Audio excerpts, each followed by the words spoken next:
Hello, everybody. Here we are. We're at Xain's World Nursery. This place is amazing. They have so many trees, so many fruit, and they let you taste fruits when you come here. They have mameys, they have sapodillas. Look, they have finger limes. So many different fruits I've tasted here for the first time. Zain and his father Rob have introduced me to so many trees and fruit. And today, there's one fruit here called Mammea Americana. Yep. And there's different varieties out there. Which variety is that? So this is the Redlands. That's the Redlands. Okay. So I think I'm up to 5 or 7 varieties. Wow. To me, my favorite is the Palm Beach.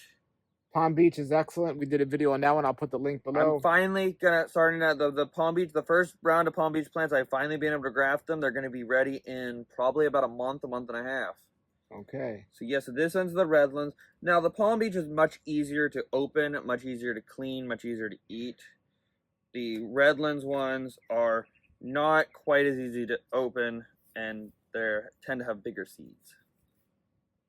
Now and they stick to the seed? Yeah, that's the biggest. What about the Palm Beach? No, the Palm Beach is completely freestone, just like the Tesoro. Yes. That Julian sells. This fruit smells amazing. It's a fruit that, if you're watching this from the Caribbean, you can see you can just peel. Yeah. If you're watching this from the Caribbean, you know what this fruit is. But if you're here in, if you're not from the Caribbean, you've probably never seen this. It tastes like apricots. This is an amazing fruit. Look at that. But you can see that I'm already hitting the seed. Okay. And I've not even got like a couple of, maybe a quarter of an inch. Wow.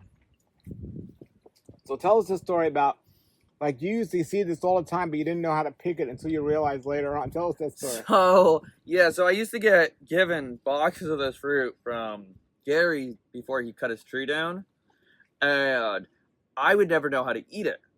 And so I'd let them get soft because you think mamey. So mameys have to get soft before you eat. Well, you eat these when they're rock hard.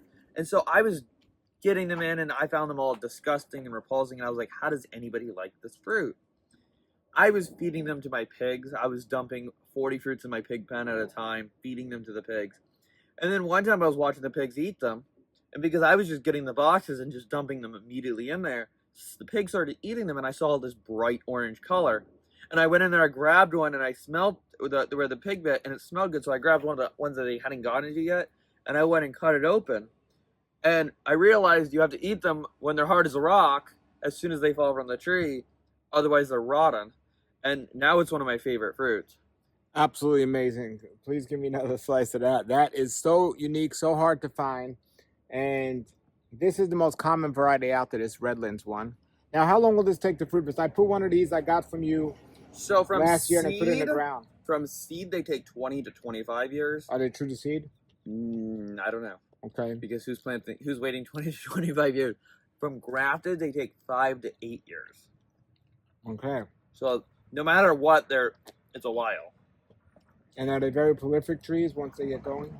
Not at the beginning. Not till they're probably about 12 years old will they actually start giving you, like, fruits. But the one good thing about them is, as you see, we haven't even hit mango season yet, and we're already getting this. And these trees will fruit from now all the way up until about November. Now, are all the trees that you have, all the fruit you tasted, the same season, or are they different seasons? They are all, for the most part. Like, I would say that the Palm Beach doesn't start for another month, while this one starts right now. Now, does the Palm Beach last later? Probably. I don't know. I don't pay as much attention to the Redlands. Wow. But yeah, to me, it's probably one of the most underrated fruits. Well, white sapote is no longer underrated. Thanks to Paul.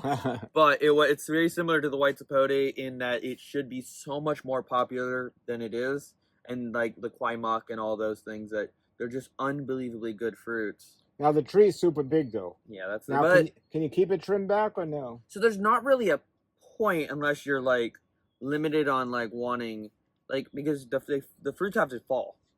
So no matter what, it doesn't matter whether the fruits have to fall from 50 feet or you can't pick the fruit. So you don't pick the fruit. The fruits are ripe when they fall by themselves, and you pick them up off the floor. You don't pick them off the tree. So it's one of those things where it doesn't really matter how large you let it get, because it's not like it's like a jackfruit or a mango where you need to be able to reach it with a picker or something like that. Now, if you're limited on how big of a tree you can have, I would say that you can't really probably keep them smaller than about 15, 25 feet without getting, if you want to get a good amount of fruit. Okay, good to know. Well, thank you very much for sharing that. And Yeah, but you can see we barely dug in, and this one I have to cut like all kinds of weird angles on. The Palm Beach, I can just cut out big wedges, and the seed is freestone. So this I can just peel if I cut the whole thing in half, I can just peel the 2 seeds out, and everything else you can just eat. Well, this one, it's basically stuck to the seeds. so there's not too much flesh in that, you saying? Yeah, not too much, as you see even on this one. Yeah. You can see it's like I can't even remove. But even then, it's filling. It's really nice. Yeah, it's a really good fruit. All right, is Jose. Jose's going to taste today Mammea Americana. And you have to pick it after it falls. You don't pick it from the tree. You wait till it falls. You would never imagine this is ripe. This is why I'm planting these in front of my house, because no one's going to know if these are ripe. Matter of fact, my friend Rob Larcy, he for years didn't even know when to pick these. And they would always be bad. They would drink them too soon or too little. But he found out you got to wait for them to fall on the floor. I was at Laura Farms the other day and found some on the floor. This one is the... Oh, which variety is this? It'll come to me, but it's a freestone. Tesoro. It's a freestone. So there's different ways to cut it. I'm thinking how. Oh, he cut it like this.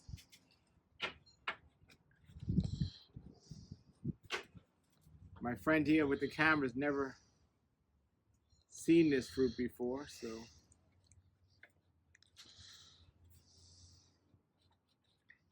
This to me is the most like unique fruit. I like coconut meat and I like the consistency of the coconut meat, but it has no flavor.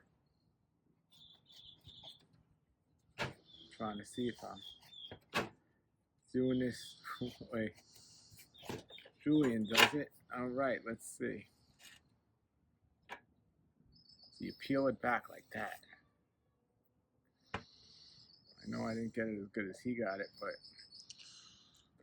it's the practice. There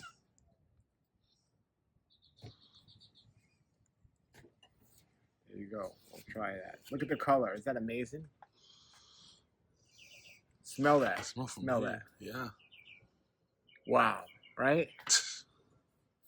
This would be up there in one of the best smelling fruits. How is it on flavor? You'll find out. This is Tesoro. Laura has this on Laura Farms Miami. There you go. And the freestone is it comes off the stone pretty easy. Otherwise, oh wait, let me turn the camera around. See. Go ahead.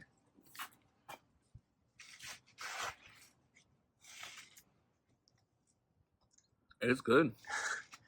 You would never imagine that, right? It's almost like a coconut consistency with an apricot taste. It's really good. And no few people know what this is, so like to have this in front of your house would be a great fruit. No one will ever take it from you. It's filling. You can make a meal out of this. It's just... What do you think? The texture is really good. It's like a coconut meat when it's like not soft but not hard, right? Yeah, the texture is pretty good. On the flavor, it's amazing. It's amazing. I wasn't expecting that from this. I was worried because I heard that it was like an apricot taste. Well, I think it does have an apricot taste, but not overpowering apricot. No, it's like a sweet apricot, like a dried apricot almost. Yeah. It's like, I don't like apricots. But that's why I was worried. Yeah, I was worried with the apricot. I'm like, eh. And this is the most common, the most common variety that's called a Redlands that they have at Fruit and Spice Park. And that one's very similar to this. That one's not freestone, meaning it sticks a little to the, they taste the same, it just sticks a little to that when you do it. But this is no, it's a nice fruit. Yeah, so yeah, it's so good. Okay. So everybody, you definitely want to pick one of these up. This is a great tree to have. It takes a while, but when it gets going, it gets going. Oh yeah, that's good. Yeah. Yeah. No, last year I got a tree of this, and I was scared to put it in the ground because what I heard about the taste. I'm going home and putting it in the ground. Yeah, man, this is good. This is like you could put up in a bag and drive with it and eat it. It's so neat and like easy, and you just munch on it. Yeah, not messy at all. It's very popular in like Guyana and other parts of the Caribbean. Definitely I'm gonna put it in the ground. Tesoro, yes. All right, man. Thank you. All right, another fruit here from Xain's World Nursery. I'm gonna put the link below. He sells 5 varieties of this fruit. Well, this year I only made Redlands and Palm Beach. Okay. The other 3 of the other varieties that I have, I'm letting them fruit out before I start propagating them. All right. Well, we'll come here and taste them when we get fruit. And everybody, I'll put a link to the Redlands that we tasted it last time. And get on out to this nursery. They have so many varieties of so many trees.